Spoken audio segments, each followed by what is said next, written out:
여기는 김제 세금강 파종한 지역입니다. 죽산인데요. 일주일 전에 왔을 때 도복이 많이 돼서 넘어졌는데 지금 일부 일어나고 있습니다. 그래도 저렇게 도복이 되면은 좀 피해가 크겠죠. 이탈리아 라이그라스가 간간히 보이고 있고요. 지금 붉은 곰팡이병은 오지 않은 것 같습니다. 다행히 붉은 곰팡이병은 없고 지금 저온 피해도 이 지역은 여기는 크게 보이질 않네요. 다행입니다. 저온 피해가 있게 되면 이 까락이 성숙기가 되기 전에 벌써 노랗게 변해버립니다. 근데 지금 아주 싱싱하네요. 아직은. 다행히 여기는 저온 피해가 그렇게 거의 없는 것 같습니다. 저온 피해가. 진딧물 노린재도 전혀 없고요. 기온이 마치 좋아서 등숙이 잘 될 것 같습니다. 다만 온도가 30도 이상 올라가게 되면 등숙되는데 좀 장애가 있을 건데요. 이제 온도가 많이 올라가게 되면 알이 차지는데 좀 문제가 있을 겁니다. 지금 여기 수수에 둘, 셋, 넷, 다섯, 여섯 개. 이게 한 48개 정도 맺힐 것 같네요. 이삭 하나에. 양쪽에 3개씩, 8개씩 있고 그 하나에 3개씩 이렇게 맺힌다면 38개에서 한 50개 정도 이렇게 맺힐 것 같습니다. 일부 이렇게 보리가 또 이렇게 혼종되어 있기는 하는데요. 이런 것들은 제거를 해버려야 됩니다. 그래야 순도에서 불이익을 받질 않죠. 이 품종의 순도가 80% 이상이 되지 않으면 정부 수매가 되질 않습니다. 그래서 순도를 잘 지켜줘야 되겠고요. 지금 이런 것들은 아마 E형 종자일 것 같은데요. 지금 섞여져 나온 것 같습니다. 그래서 이 출수기 때 너무 이렇게 좀 부쭉 올라와 있거나 좀 다른 E형 종자 같은 것들은 제거를 해 주시는 게 좋습니다. 지금 저쪽에 호밀도 지금 일부 올라와 있고요. 이렇게 키가 좀 다르죠. 이런 것들은 좀 제거를 해버려야 됩니다.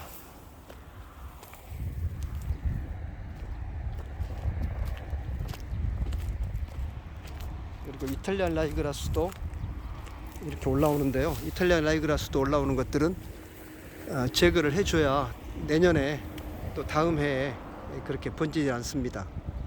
지금 여기 노린재가 있네요. 노린재가 지금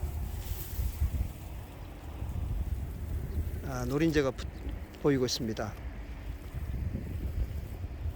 썩떡나무 노린재 같은데요.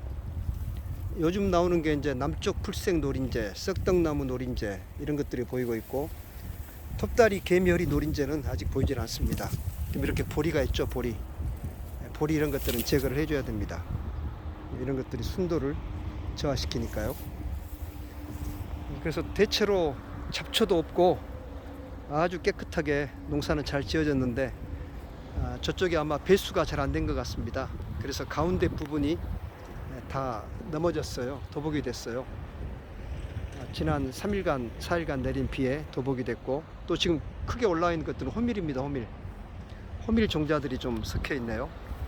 그래서 이런 것들은 미연에 좀 방지를 좀 해주시면 좋을 것 같습니다. 여기 보시면 혼종된 것들이 많이 보이죠. 키가 다릅니다. 그런 것들은 섞인 겁니다.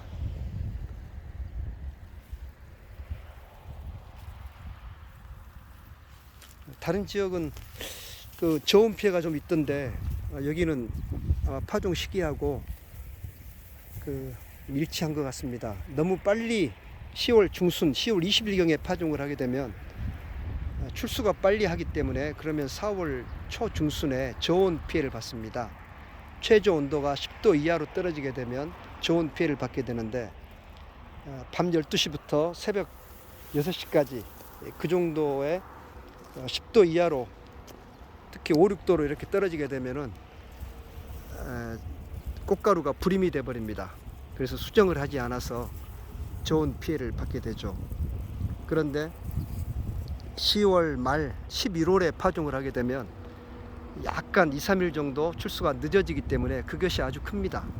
그래서 그런 것들 때문이라도 좋은 피해를 막을 수 있기 때문에 11월 정도에 파종을 해 주시면 좋습니다. 특히 이 김제지역은 콩과의 작부체계가 연결되기 때문에 콩을 수확을 하려면 11월이 지나야 됩니다. 그래서 11월 10일 정도 이후에 파종을 하게 되면 좋은 피해를 받지 않고 이렇게 건강하게 자랄 수가 있고, 또 모내기도 6월 중하순에 하면은 충분합니다.